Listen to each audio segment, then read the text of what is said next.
Hey guys, Shane back here again, and I'm going to talk about this Gitrog deck I brewed. Gitrog is probably my favorite card. I have 30 copies of him in a playmat, so I mean, I'm just a little bit of a fan. He's just a fun card to play with. So I built another Devastation brew with him as the engine, and it's about a tier 2 deck. High end tier 2, mid tier 2, you know. It catches people off the back foot. It's a good deck for F&M. It's a good deck for casual play. For opens and bigger tournaments, it's not exactly the best deck.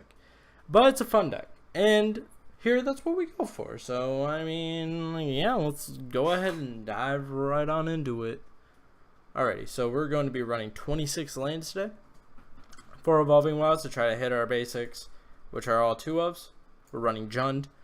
We're running 2 tap cycle lands, Shelter Thicket, and Canyon Slough. We're running 4 hostile deserts. It's a colorless tap 4. Exile a land card from your graveyard.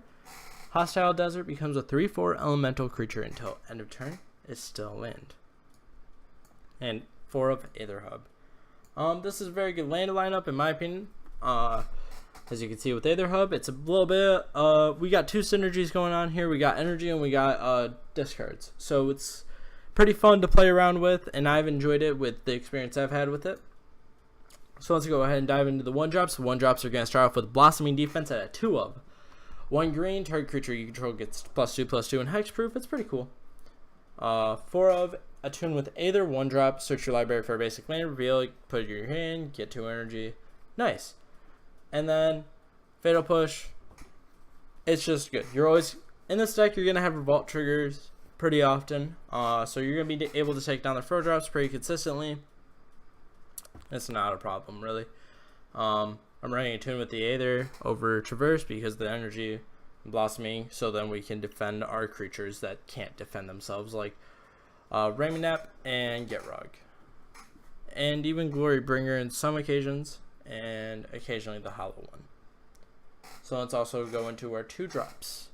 Our 2-drops are going to be primarily mana dorks. So that's going to start off with Chandler Initiate at a 2-drop, 3/4. She comes in the battlefield with 3 -1/-1, so she's coming into the field with a 0/1, or as a 0/1, and you remove a -1/-1 and add 1 mana of any color to your mana pool. So she's really strong in the fact of a 3-color deck. You're not going to have to only tap for green. It's nice. She becomes a 3/4 later on, which is what we want in this deck. It's what we are looking for in this deck. We're wanting those creatures. We want that board state. We want to slowly beat them in.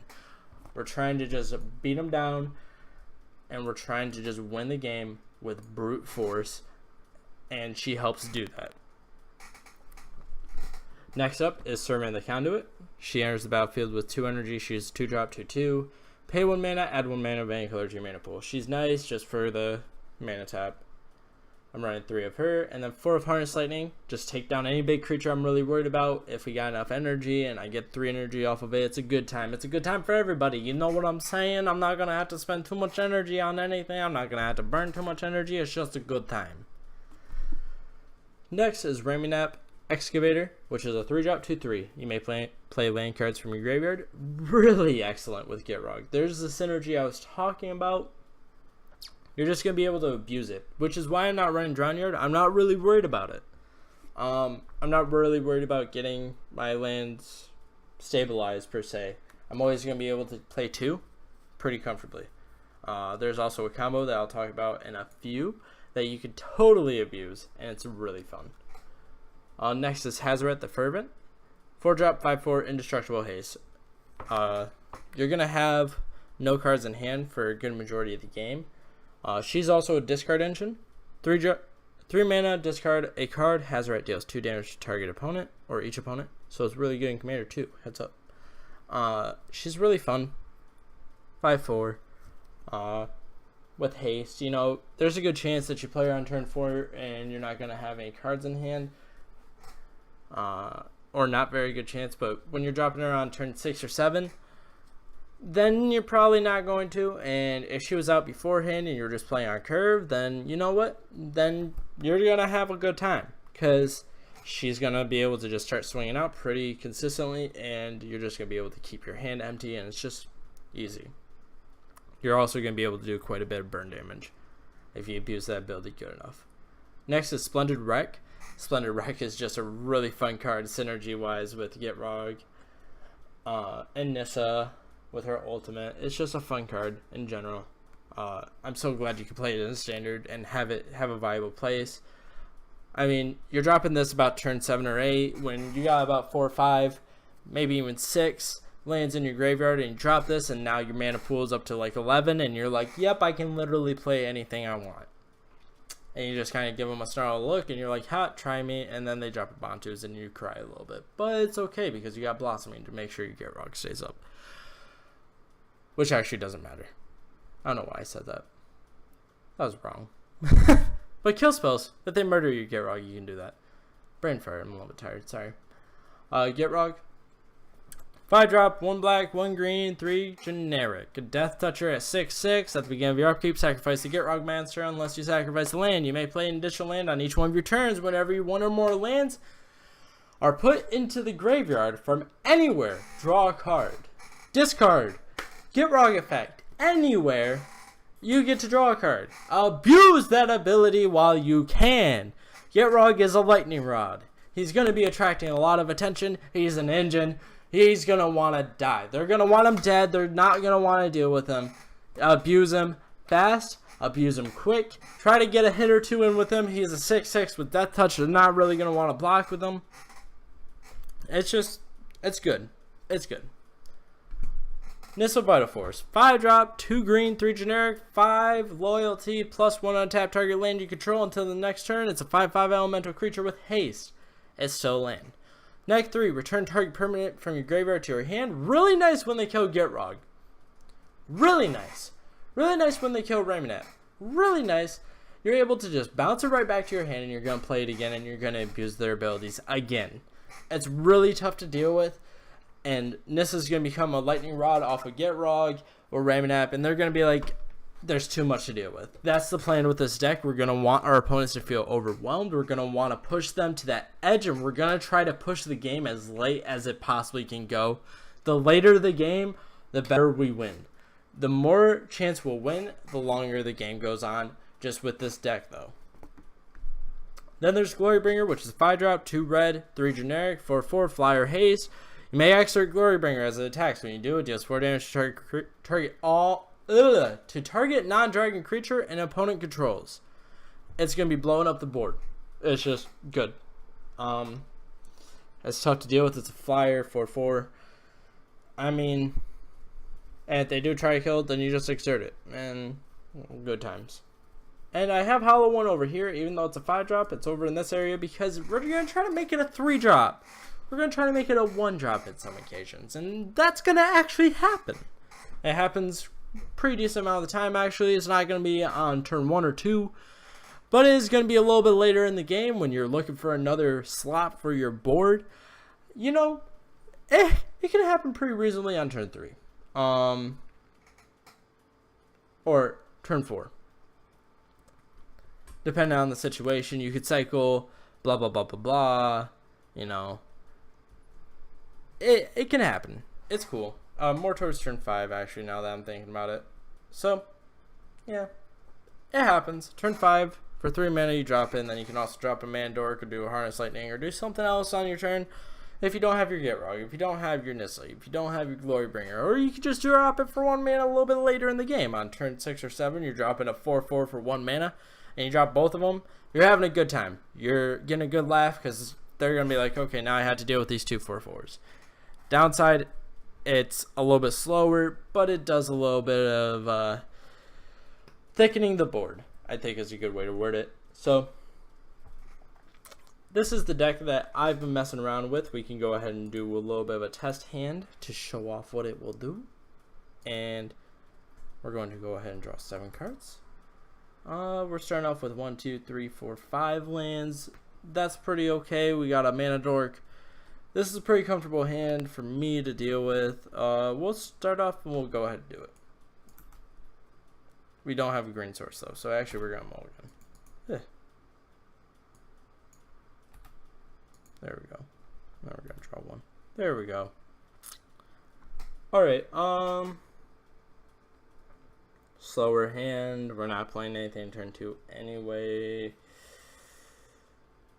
Yeah, we can do this. This isn't bad. We can play off this. So we're gonna start off with Evolving Wild, Crack, and we're gonna search out Forest.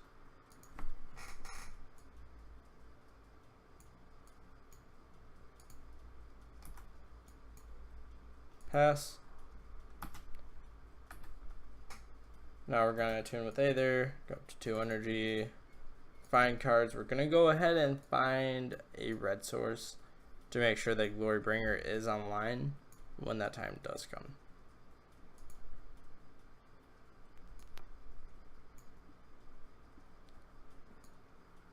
So, yep. We're going to decide to play. We'll do Hostile Desert. Pass. Untaps, draws. We're going to go ahead and go into the mountain. And this way we're going to have Hostile Desert up as well. And just be comfortable. So pass, untaps, draw. We're gonna say that we didn't have to use it. We're not playing anything this turn anyway, so we'll go ahead and go like this, and we'll go ahead and go like this. Man, exile, hit him with 3. So pass, untaps,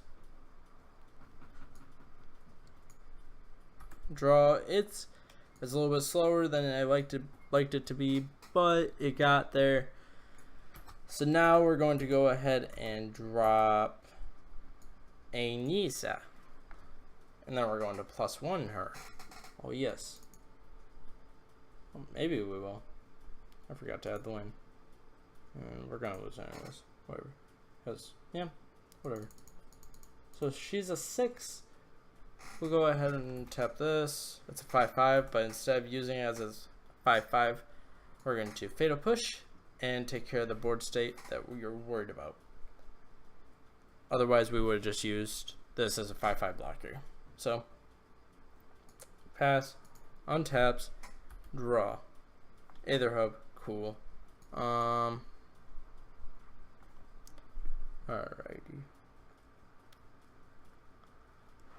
The ultimate is super good. Oh, I didn't show off that combo. Pretty much while Naga's out, you could go while Gitrog's out and Naga's out, and Nissa is you can put down the emblem. Gitrog's out. Bring back Evolving Wilds from the grave.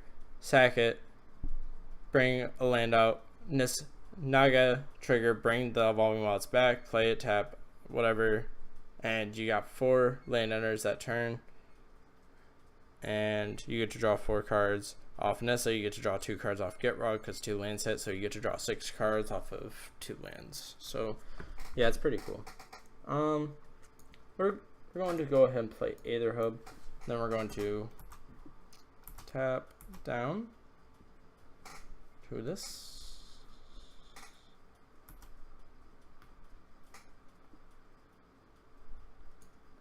And we're going to play Glorybringer.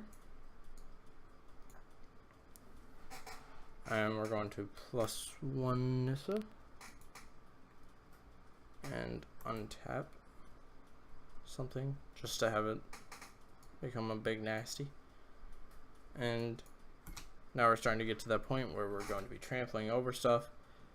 Pass, untaps, draw. Cool. Alright, so we're going to go ahead and go tap 2, cycle, draw, play land per turn, tap 3, hollow 1, tap 2, serve in the conduit, get 2 energy. We also got, technically we got 3 because I missed the trigger, but whatever. And yeah, so I mean, we're in a good spot right here. This is a good board state, and we can just go ahead and ult Nissa. We should have done that so beforehand, so we would have drawn a card, and there we go. So pass, untap. We got Evolve and Wild, so we get to abuse this real quick. Boop boop. Search land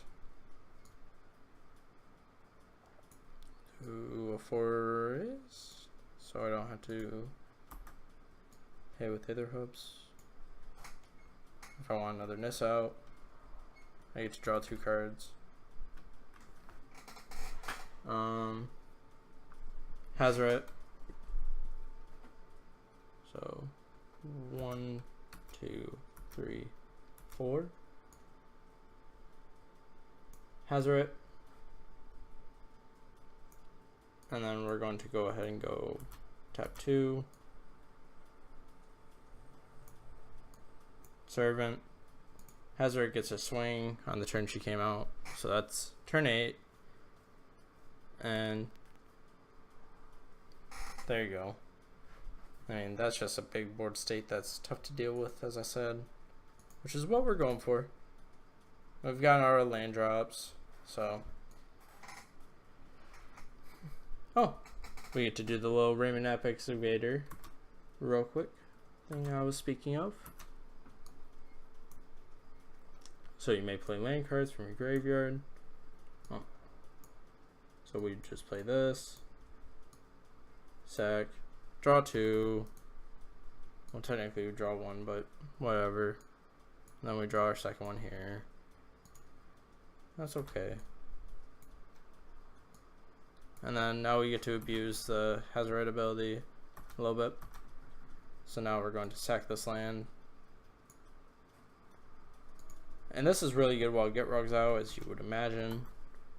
Or as you could imagine.